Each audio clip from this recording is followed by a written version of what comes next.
Hey BBs, it's Max, and today I'm back with you guys for another video. How are we all doing today? Hope we're all doing super fierce. In today's video, y'all, I'm back with you guys for yet another Monster High SKULLECTOR doll. So this is actually 2 in a row for my channel. Yesterday I opened up the brand new Monster High Xenomorph, which is the alien SKULLECTOR. I was almost forgetting her name, girl. Xenomorph. She is fabulous. If you guys, I'm going to take a quick little detour. Get into this doll. Watch this review because I had so much fun opening her, and honestly, she low-key might have set the stage a little bit too high because of how insane she is. But we do have the brand new Monster High Us SKULLECTOR dolls, which I am still very excited about. I think these SKULLECTOR dolls look really cool, and I actually did watch this movie. But I'm still really excited about these dolls. These dolls actually leaked, like, literally a year ago at this point, which is so crazy to think about. Like, these dolls, like, took a year from us when we first saw them to actually release is, again, something that is so silly. But we are here with the Monster High Us dolls, and these dolls costed way more, an extra $10 than the normal $90 that the 2 packs used to cost. These dolls are now at $100 base price before shipping and taxes on Mattel Creation, which I think is literally insane. If I'm spending $100 on your website and I have to spend $10 for shipping, question mark. I feel like there should be a free shipping rate. I think that's kind of the reason I really hate Mattel Creations, is just because I hate having to pay shipping. Like, I'm already paying for these really expensive dolls. Like, an extra $10 every time just really gets me going. And I like shipping is just so expensive, so I don't know. Tangent aside, I am excited. So, again, these dolls released a little bit ago, but they just got to me. It says Us on the packaging, and it has this really gorgeous, glossy kind of finish of the girls, Adelaide and Red, looking at each other. We have the SKULLECTOR tag on the bottom. And yeah, I mean, I don't like the glossiness, but it is definitely cool. There's Us on the side, and then here is Adelaide and Red kind of in between these scissoring, if you will. I love this. I think that this should have been kind of more of the box art. I mean, I guess this is cool, but this is a really fun detail. I just love the scissor in between them. And then on the back of the box, we have all the little paper girls, and then the dolls just looking at you very menacingly. Like, it's very cool. And then I've been opening this pack up and down because I've been very excited about it, and they look really fabulous in this little box. I'm going to remove this plastic sleeve so we can take a better look at them, but there is a dust protector, and they are really cool in here. They're kind of in the forest where I guess the girls, I watched half the movie, y'all, but I guess that's where, like, they kind of transform. There's the bunnies in the back. There's the bunnies in real life, where I'm so happy that we're getting pets again with the Monster High SKULLECTORs. These look like dollar pets right now from, like, the actual arts and crafts section, but they're so cute to have. And yeah, we're kind of just in the scene, and they look really cool and gorgeous in the box, and I'm just excited to get them out of it. We do also have some stock photos. Here is Red holding the scissors, and we go all the way down. There's the bunny on the bottom. Super duper cool. The top has SKULLECTOR on it, and then this side we have Adelaide with the little paper people, which is really cool. I need to finish this movie, y'all. I cannot believe I only watched half of it. I low-key got a little bit scared of it, but on the back it says Us, Adelaide, and Red. You can kind of read through their dialogue back there. It's time for me to open these girls up. I'm so excited. Are y'all liking the little time lapse of me opening the girls with you guys? Because I do truly like to look at these dolls when I'm opening them. Like, I take a minute and, like, look at all their accessories. I think it's so much fun to just play with them a little bit as I'm getting them out. Yeah, and we're back out of the box, y'all, and I'm already having some fun with these girls. They're definitely a little bit, I already have some complaints, but I already still have some things that I'm just excited to share with you guys. So let's get right on into these dolls. So the first thing that we have is the card of authenticity. You know, Mattel likes to give you a little 1-2 card, and this is fun. I mean, they're always, like, whatever. I don't know. I'm not really, like, I don't care that much about these. Like, if you guys wanted to spend the money and, like, give us, like, I don't know, a little bit more detail in the outfit, I would be okay with that. But this card certifies that your Monster High SKULLECTOR Adelaide and Red dolls materialized through the collaborative efforts of designers and artists at Mattel, which, I mean, I guess it's cute. You know, it's a one, whatever. But it's probably just going to go in the bin that I keep all my diaries in, which is fine. We also have 2 Monster High stands and then 2 little bunnies, which are really, really, really cool. We have a brown one and a kind of white one, which I think these are fine, but they're not really like that Monster High to me. I feel like Monster High would have like, you know, made the pets more campy, more, you know, cartoony, more character. I feel like just including these like Barbie bunnies doesn't really give me collector energy, let alone Monster High energy. Only, for example, like Gizmos was the, I know like this is like an actual character, but like this was Monster High-ified. This is literally just a rabbit. So that, I don't know. I just think that's a minor complaint, but I'm not gagging. Like, look, this is fun. This is Monster High. This is just literally generic craft store bunny. Anyways, though, I'm really excited about these ones. I just think they're really, really cool. Again, there's a lot of accessories in here. Adelaide comes packaged with this little red thing, which you can take out of it. I guess it's, like, supposed to come out of this. And I just put it back in the plastic that it came out because I'm low-key nervous about this. But, again, you can repackage it as a collector. I'm keeping, there's fingerprints all over it. But I'm keeping this little plastic sleeve to just keep these because I'm already like bending them. These are actual like paper, which is cool if you're like an adult who's responsible, but I am not in that stage of my collecting where I feel like I'm responsible and I'm just scared of like losing this. So put it in the plastic sleeve, but it is 4 little red cutouts of people and you can kind of have her hold it. Like I already have a crease in his arm. Like I'm so upset. But yes, that's what Adelaide comes with. So I guess I'll take a look at her first, which I'm really excited about these dolls because they have a new hair texture introduced to the Monster High brand. There's a report done on Impact, I want to say, kind of detailing the importance of this doll hair and stuff. So definitely go check out that in the description below because I think it's really cool then whenever Monster High is able to be an innovator. I feel like that's what the brand is supposed to be, and it's just cool to have way more inclusivity within the dolls because I like that's kind of why I like to collect dolls, because I just like to see just different people, you know, in my collection. I don't know, it's just very, very exciting. But she does have a hairnet on her hair. Hairnet, though, is see-through, and it kind of is there. But you get under it, I don't know how to take this off without, because it's like kind of like stapled into her head.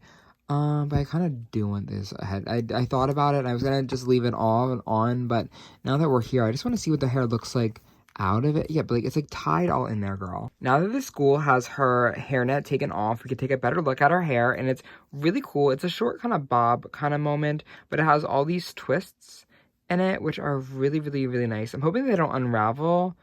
I mean, a couple of them are, but I feel like this hair is pretty, like, coarse and stuff, that it'll stay pretty nice without the hairnet. I don't know. I'm hoping that there's even some, like, little, like, waves of it in here. It's a really cute hairstyle, and I'm really happy that Monster High is kind of giving her this moment. I low-key wish this was a little bit longer. I wish it was down to, like, I know that, like, again, this is true to the character, but I wish, again, we got, like, the Monster High fashion doll spin-off of this, and her hair was kind of down to her knees or butt. You know what? Honestly, even shoulder length, no, like around her butt, I think would have been gorgeous. Like a little bit of like length to her to just give her, you know, some commotion. But you know what? It's cute. It's movie accurate. I get it. And I think it's more expensive to produce a doll with a full head of, you know, micro braids and stuff. But here is the school's little hairpin. I think this is like a pencil. I don't know what this is, but it's cute. Like a pen maybe, or like a, I don't really know, but she does also have a little bit of a hairstyle kind of in here. We have a couple twists kind of pulled together. Oh my god, she low-key has, I mean, the hair that she is rooted with is pretty thick, so there might be some bald spots, but if they made it any, like, denser in terms of rooting, then her hair would have been so thick, because, again, this is much more thicker than Saran is, so the kind of thicker strands, like a straight, like, Saran that's, like, not textured hair, like, if that makes sense. That's why, again, she has some bald spots in there here and there, but if you just cover the hair, again, the hair is really coarse and thick, so it's not a big issue.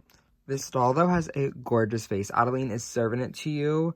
I just think that she has, like, a really, like, shocked kind of expression. Oh my gosh. She doesn't wear that much makeup, and her eyes are super glossy, so it's kind of hard for me to show you guys them just because of the ring light and stuff. Maybe here we can take a look at her without it. Oh, maybe not. Okay, I forgot that my lights are off in my room. I don't feel like turning them on. Sorry, but, they have a really gloss kind of there to, there's a really fun, what is in her eyes? Like a safety pin, maybe?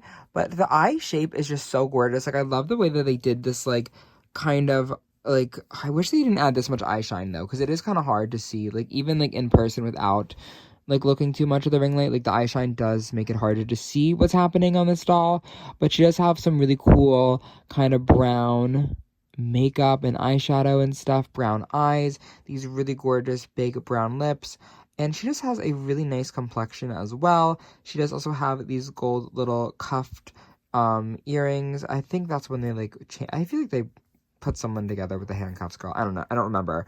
And she has this little outfit on, which is a kind of 1-2 piece. We have this like mesh sheer kind of red blood stained, and it's like all white.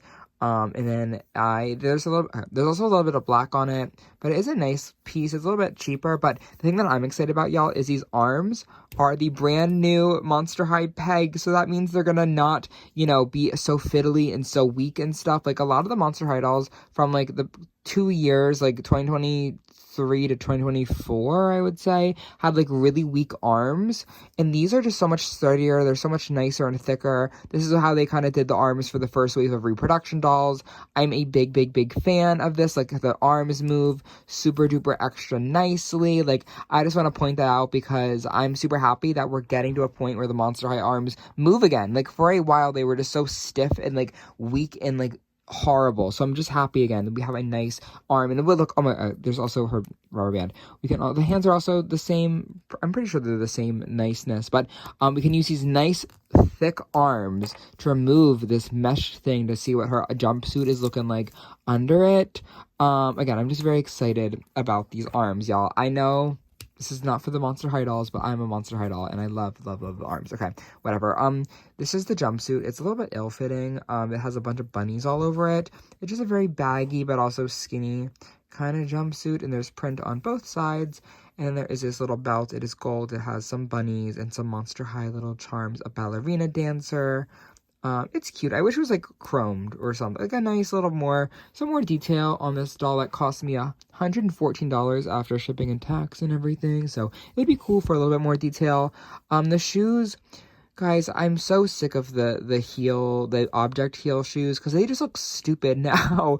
Like it doesn't look like it was really intentional. Like the shoe design wasn't really there. I wish there was more of an arch kind of. She looks like she has like flat feet. It's tethered together, I think. Okay, these shoes are kind of fun. They're not my favorite Monster High Skullector shoes, to be honest. I don't, like, care that much, but they have the mask and the bunny. Kind of looks like Chewbacca a little bit, but you know what? I'm here for it, I guess. Here's also how Adelaide holds her little paper mache thing, but it's now time to get on the red, and I'm very excited. Again, they both have just a black, plain Monster High stand, and Red's little accessory of choice is girl, she has these gold scissors, which are really cool. They have a little head kind of, I feel like that's kind of how I interpret it, on the top, and they have these pointy little shears. You can open and close them, and there's a little silver kind of thing. There's a finger hole too, so she can have them ready, girl, for the girls that are clocking her. Yes, this doll also has some really cool textured hair. It is a little bit of a little moment. I think this is so cool. Like they just have little curls. She doesn't have a hairnet on or anything, and her head sculpt is 2024 Mattel, so that's kind of cool. That's when we first saw these dolls, y'all. But here is her face. I love her bleached kind of eyebrows. I think they're so gorgeous. She does kind of have the same effect of the glossy eyes, where you can't really see too much of what's going on, but there is some red eyeshadow, and she has some scissors in her eyes. And these really cool little, like, golden things under that look like teardrops a little bit. She does also have a nude lip, but it looks like it's underpainted. I feel like her sculpt is kind of up a little bit more, but the lips are still so gorgeous. This doll has a gorgeous face. Here are her little hangman red earrings. It's just a beautiful doll. And she has one glove on, which is really cool, honestly. I don't think we've seen a glove like this in a minute. I guess Toralei had one, but it is cool. Her fingers look so cute and funny. We have this belt that has some scissors on it, also golden. And then under that is a one-piece jumper, which feels like it looks cheap. I'm not gonna lie to you guys. The collar is just papery. It looks like a Barbie fashionista fabric from like a Playline doll. Like I'm not obsessed with the quality on this piece either. There's some nice little ribbon cuffs, and she does have some cool prints on her. No pockets either. No pockets. Do you hear this? Huh. Okay. There's a one little button, which I guess you could take off. How do I do this? Maybe my hands won't take it off. I give up on that already. Prints on both sides. I don't like how these fit her, but there's like some nice little ribbons. Just fits a little bit ill-fitting. Maybe because it's a Monster High doll body. Is this the outfit? I don't remember, honestly, guys. I watched this movie like probably a year ago, but is this like the outfit? Is this what it does? I don't know. She has like the same ill-fitting shoes too. They're just in a beige. Find yourself. There's a bunch of little like okay, that's kind of cute, but I don't know. I'm like, whatever. I guess, are the shoes the same? Okay, they're at least inverted, girl. At least when you put them together, it's like, okay, like the masks are together and the bunnies are fun. You know, like they're cute. Again, like I get the novelty of them. No shade. Like I love what these dolls are for. Again, these aren't made to be like really like Monster High versions of the Us dolls. They're kind of just like the Us dolls in Monster High form, which, you know what, is fine. I just feel like Monster High was that girl in the beginning to really just put their spin on everything. Greta Gremlin doll is so cool because she has, again, obviously the intentions of a Greta Gremlin doll, but she's also a little bit Monster High-ified. I kind of wish these were like teenage versions of these characters. Kind of. Yeah, I don't know. Like, I wish that they were a little bit more Monster High-ified. And again, it is cool that they're in a Monster High doll body and stuff, but like, when you look at the doll behind me and you look at the xenomorph, it's like, it gets to the original Monster High, you know, where it's not just a one of one. Like, it has a little bit of fashion elements in there. It has a little bit of glitz and a little bit of glam. And I'm not saying that these dolls are bad dolls by any means. I'm still gonna love and cherish these dolls, because I do love some of the dolls that kind of fit the format of, you know, they're like horror movie icons, but like in Monster High doll form, which is like, you know, they're not really like taken into consideration too much. Like, there is some campy elements like the earrings and like the, I don't know, like the sweater kind of thing, I guess. And they're beautiful dolls. Again, beautiful textured hair, beautiful faces, like actually stunning. But I just wish they went a little bit farther with the conceptualism of Monster High and stuff. I don't know. I just wish like these felt more like teenage versions of iconic horror movies, because that's what kind of Monster High was. I don't know. A little bit of a rant, but I still love these dolls. I'm really, really excited to add them to my collection. I'm sad that Monster High is making these dolls more expensive. I know it's kind of not, you know, in their wheelhouse right now. I think everything's just getting more expensive, so it's not their fault. But I just wish we could get free shipping sometimes, like on these Skullector girls, just because they are so expensive. But I'm really excited to add Adelaide in red to my collection. I don't know. I think it's time for you guys to let me know your thoughts and all of your feelings in the comments below about these girls. What do we think? What do we feel? Do we like them? Do we not? Again, I'm really excited to see these dolls. I think this was a really fun movie that I was definitely wanting to kind of join the skullection. And part of it is low-key just like we've been seeing these dolls like leak literally a year ago. So the fact that they finally came out is like kind of exciting in that way as well, that like, you know, we've been teased with these dolls and now we're finally getting them. But yeah, I don't know. I love them. I enjoy them, and I'm excited to hear what you guys think. All right, but for now, I want to thank you guys though so much for watching today's video. I love you guys all endlessly and hope to see you guys very, very, very soon. Love ya, some mooches.